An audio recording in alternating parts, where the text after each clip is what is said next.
Ayan na, kakain siya mga idol. Kumakain siya ng bigas. Isa lang ibig sabihin nito, tatagal ito dito kasi bigas lang, kumakain siya. Yan, palapit-lapitin natin ng kaunti. Maganda yung singsing mga idol. Ang ganda niya, checkered na white fly. May white fly siya.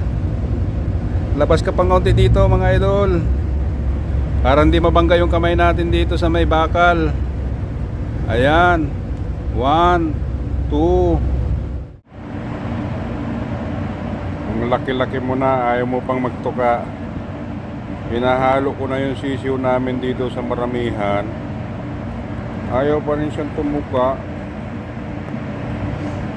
Gusto pa rin niya magpasubo. Ano daw yun? Laki-laki na eh.